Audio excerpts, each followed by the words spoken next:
योग दर्शन अगर हम आम भाषा में समझें तो योग की जो परिभाषा है वो आसन और प्राणायाम तक ही सीमित है। यह कई देशों में आज भी प्रचलित है। वर्तमान काल में भी योग के कई प्रकार देखे गए हैं। अर्थात योग दर्शन का सर्वप्रथम क्या चीज है जिसपे ये फोकस करते हैं, वो है नियंत्रण। वे चाहते हैं कि बुद्धि के द्वारा आत्मा पर नियंत्रण करना। इसे ही इन्होंने योग दर्शन कहा है। लेकिन आसन और प्राणायाम एक बहुत छोटा सा भाग है योग दर्शन का। योग दर्शन में व्यवहारिक और आध्यात्मिक उपयोगिता सर्वमान्य है। इसका अर्थ यह है कि योग दर्शन सिर्फ शारीरिक उपाय ही नहीं है, बल्कि योग दर्शन से आध्यात्मिक उन्नति की भी प्राप्ति की जाती है।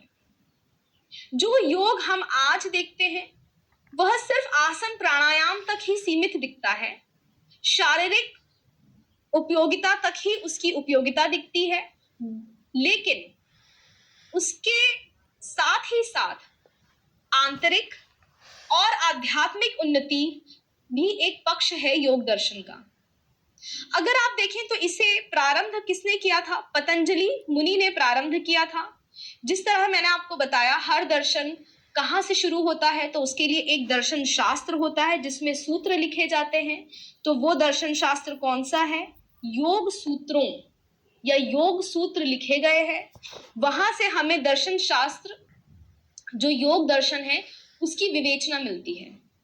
योग दर्शन जो है वो सांख्य दर्शन का सहारा लेता है। सांख्य दर्शन में भी आपको बताया था मैंने कि वो भी क्या है? द्वैतवाद है। वहां पर भी द्वैत के दर्शन को आधार बनाया गया है। पूरे विश्व को दो भागों में विभाजित किया गया है, पुरुष और प्रकृति। उसी प्रकार योग दर्शन भी जो है सांख्य दर्शन के समान जो है तत्व मीमांसा को स्वीकार करता है। योग दर्शन अगर हम देखें तो सांख्य की तरह द्वैतवादी है। जैसे सांख्य थे, उन्होंने अभी मैंने आपको बताया कि उन्होंने प्रकृति और पुरुष दो में विभाजित किया। उसी प्रकार योग दर्शन द्वैतवादी है। सांख्य के तत्व मीमांसा को पूर्ण रूप से स्वीकारते हुए उसमें केवल ईश्वर को जोड़ देते हैं।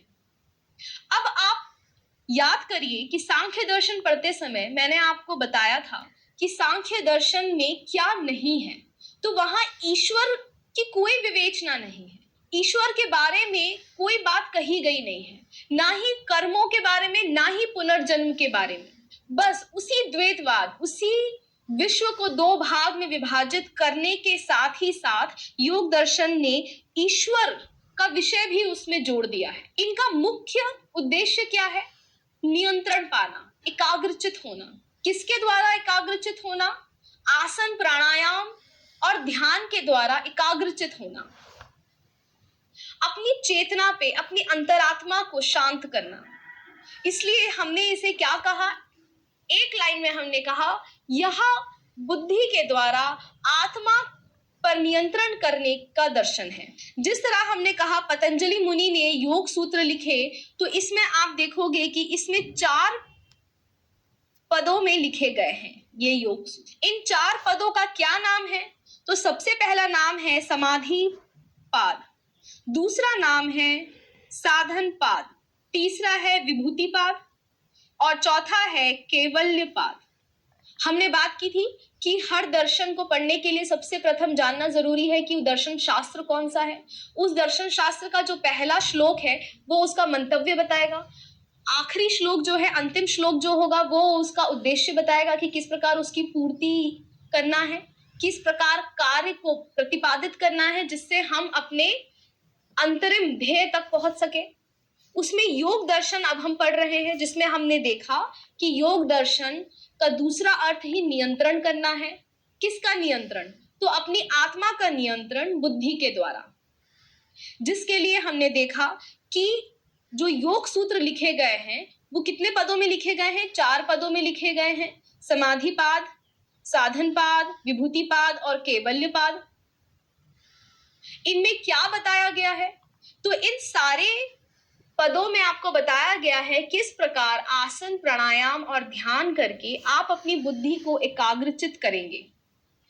जब एकाग्रचित बुद्धि से जो भी ज्ञान की प्राप्ति होगी उसे ऋतंभरा कहते हैं। जो ज्ञान की प्राप्ति आपकी सामान्य बुद्धि से हो रही है वो भिन्न है, और जो ज्ञान की प्राप्ति आपको योग करके, योग के नियमों का पालन करके अपनी अंतरात्मा को एकाग्रचित करके प्राप्त होगी उसे हम ऋतंभरा कहते हैं। तो हमने योग दर्शन में अभी 4 बातें देखी। सबसे पहले कि पतंजलि मुनि ने सबसे पहले योग सूत्र लिखे। योग सूत्र जो है हमारे वो क्या है, 4 पदों में लिखे गए हैं। चारों पदों के हमने नाम देख लिया।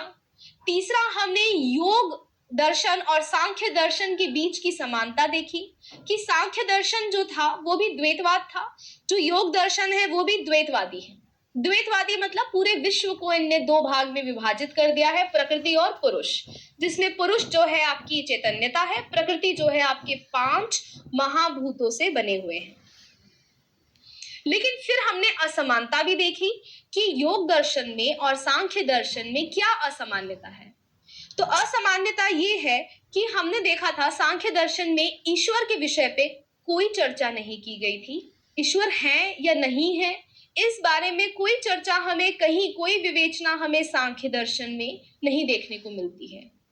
लेकिन यहाँ योग दर्शन में ईश्वर के विषय को जोड़ दिया गया है। देखिए, जो हमारा दर्शन शास्त्र है यहाँ, तो महर्षि पतंजलि ने योग सूत्र नाम से योग सूत्रों का एक संकलन किया है।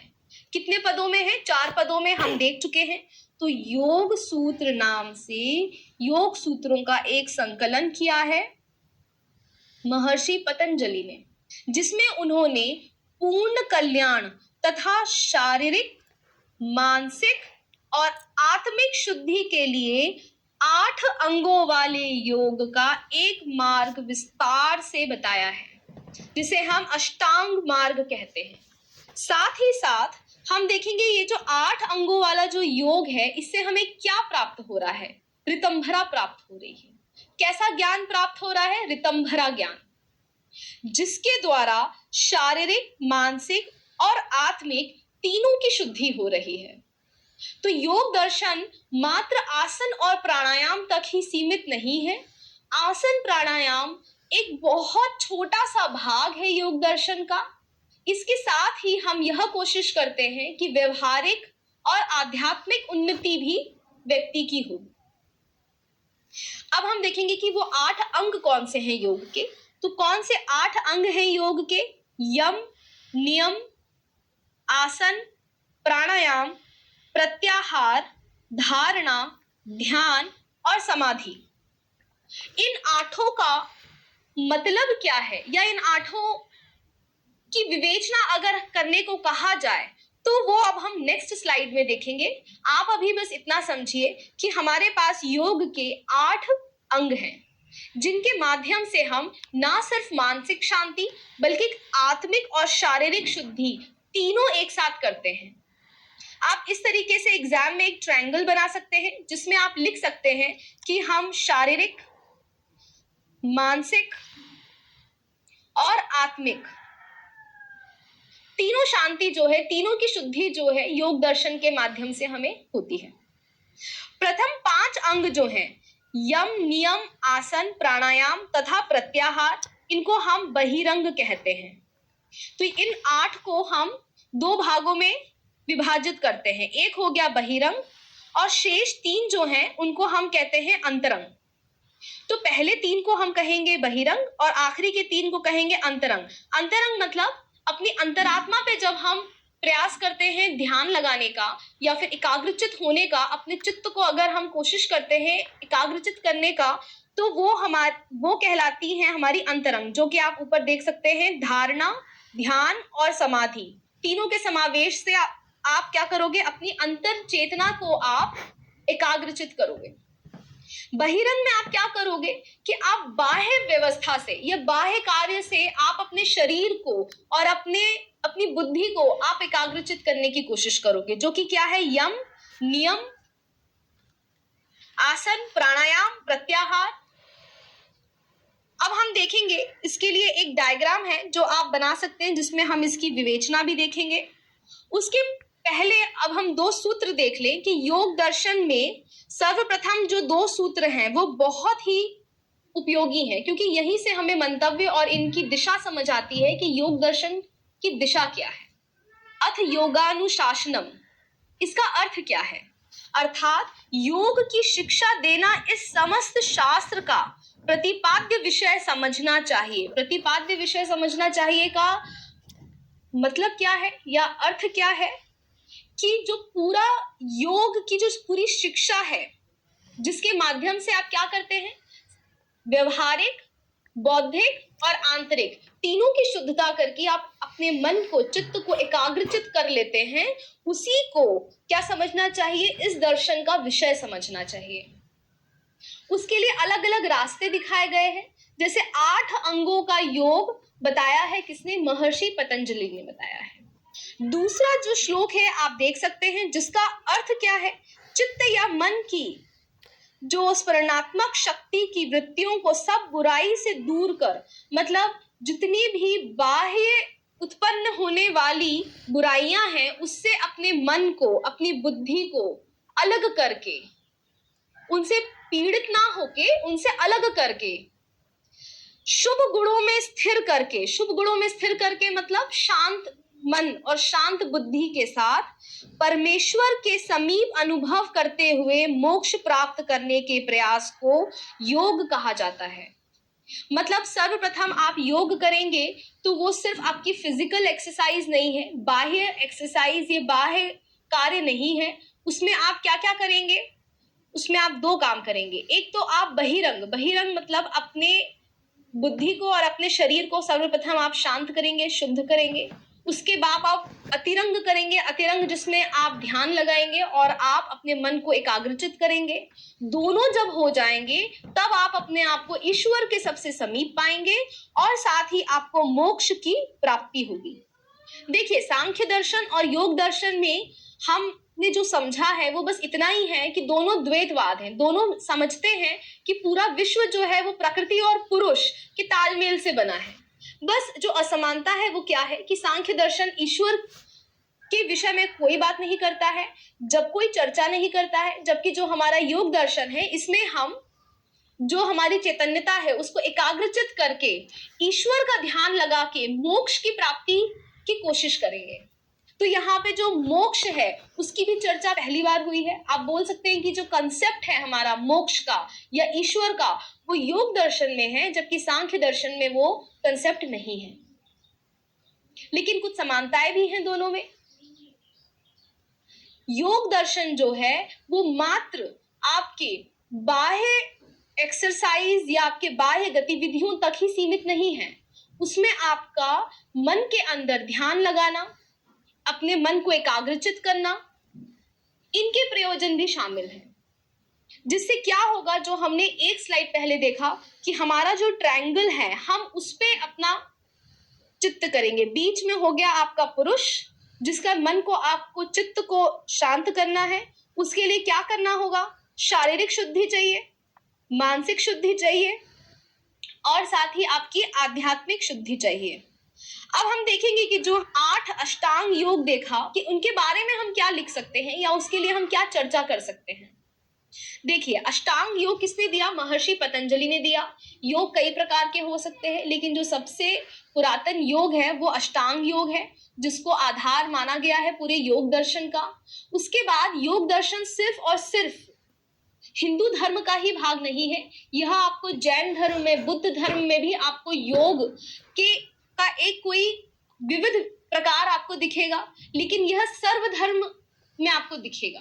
तो योग दर्शन जो है वो सिर्फ और सिर्फ हिंदू धर्म तक ही सीमित नहीं है। आपको जैन धर्म में, बुद्ध धर्म में भी आपको योग के बारे में या योग प्रणाली के बारे में कोई ना कोई बात आपको जरूर वहां विवेचना में मिलेगी।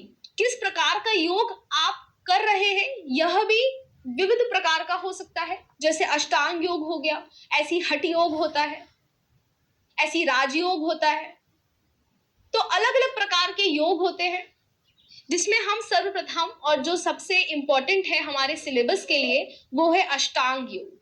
अब अष्टांग योग में देखिए तो यहाँ पे देयर आर 8 लेवल्स ऑफ योग। 8 लेवल्स ऑफ योग कौन से हैं?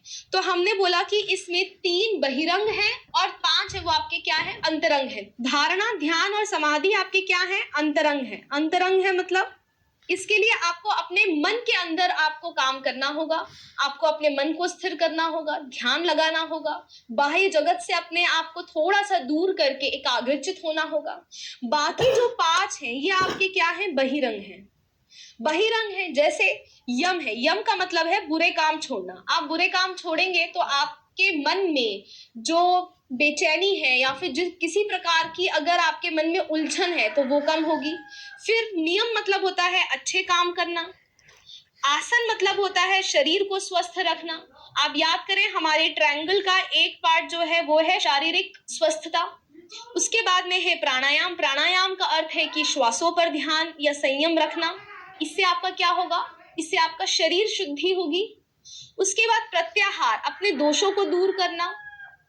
फिर है आपका धारणा, चित्त को ध्येय में लगाना। और हमारा ध्येय क्या है? मोक्ष प्राप्त करना, ईश्वर के समीप अपने आप को महसूस करना। ध्यान लगाना, उसकी धारणा के बाद है ध्यान लगाना। ध्यान लगाना मतलब अगर चित्त को ध्येय में लगाना मतलब पहले अपना ध्येय को कंफर्म करना कि हमारा गोल क्या है, हमारा ध्येय क्या है, उसके प्रति समर्पित होना। जब हम समर्पित हो जाएं अपने ध्येय के प्रति तो फिर हम उस पर ध्यान लगाएंगे, अगर लग जाए हमारा ध्यान। उसके बाद जो है स्थिर हो जाना, समाधि ले लेना। आपने भी प्रचलित भाषा में सुना होगा कि संत ने समाधि ले ली। समाधि ले ली मतलब वो परम पुरुष परमेश से मिल गए। आप यहाँ देख सकते हो कि सर्वप्रथम इंपॉर्टेंट क्या है कि आपका शारीरिक शुद्धता होनी चाहिए, साथ ही मानसिक शुद्धता होनी चाहिए। जब शारीरिक और मानसिक शुद्धता यहाँ तक हो जाए तो उसके बाद आपका आध्यात्मिक चरण होता है ध्यान और समाधि। आपके 8 चरणों में इसको बांटा गया है फिर से, जिसमें आपके शुरुआत के जो चरण हैं वो आपके शारीरिक उन्नति या शारीरिक शुद्धता पे ध्यान देंगे।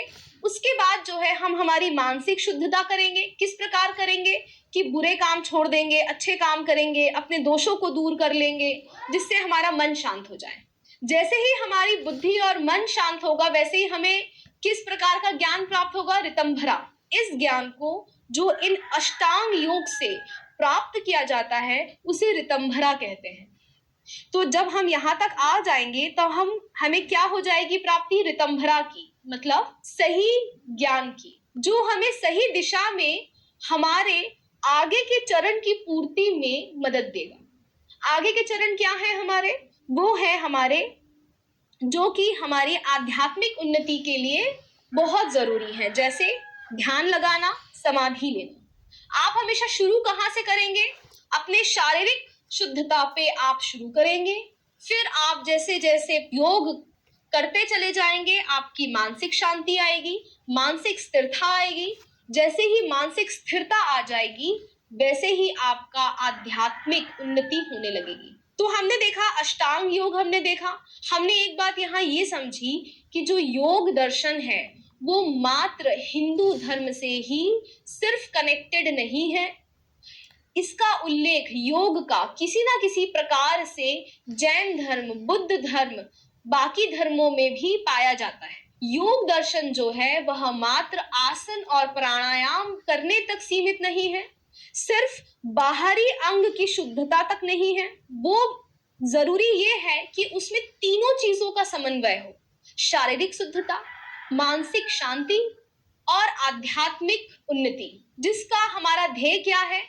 परमेश्वर को प्राप्त कर लेना, उसमें चित्त लगा लेना, जिसके लिए जो आखिरी चरण है वो है हमारी समाधि। लेकिन उसका रास्ता शुरू होगा शारीरिक शुद्धता से, फिर मानसिक शुद्धता, उसके बाद आएगा हमारा अंतिम रूप से आध्यात्मिक शांति या हमारा परमेश्वर में विलीन हो जाना। योग दर्शन में हमने 2 बातें देखी कि मात्र बाह्य गतिविधियां ही नहीं बल्कि आंतरिक शुद्धता की भी यहाँ बात हुई है। और दूसरा, ईश्वर का जो कंसेप्ट है या ईश्वर का जो विषय है वो सांख्य दर्शन में नहीं था, लेकिन योग दर्शन में पहली बार इन्होंने ईश्वर के विषय पे बात की है। और अपना आखिरी ध्येय जो है वो क्या रखा है? मोक्ष प्राप्ति रखा है। आखिरी चीज जो हमने देखी कि बहिरंग की शुद्धता और अंतरंग की शुद्धता करने के बाद हमें बीच में किस प्रकार का ज्ञान मिलेगा? ऋतंभरा मिलेगी हमें। जो ज्ञान सामान्य बुद्धि से हमें अभी ज्ञात होता है वो सामान्य ज्ञान है, वो भिन्न है, वो दूषित ज्ञान है, क्योंकि उसमें आपके मन के विकार भी हैं, अहंकार है आपके मन में, किसी प्रकार का कोई बुरे कर्मों में आप लिप्त हैं, तो आपके अंदर वो शुद्धता नहीं है, आध्यात्मिक तौर पे आपका चित्त एकाग्र चित्त नहीं है। लेकिन जो ज्ञान आपको योग करने से प्राप्त होता है, उस बुद्धि से जो ज्ञान हमें मिलता है उसे ऋतंभरा कहते हैं, और वो सर्वव्यापी होती है, और वो सही मायने में हमें हमारे ध्येय मोक्ष प्राप्ति का उसकी तरफ ले जाती है। इसी के साथ योग दर्शन हमारा खत्म होता है। अगला दर्शन जो अब हम देखेंगे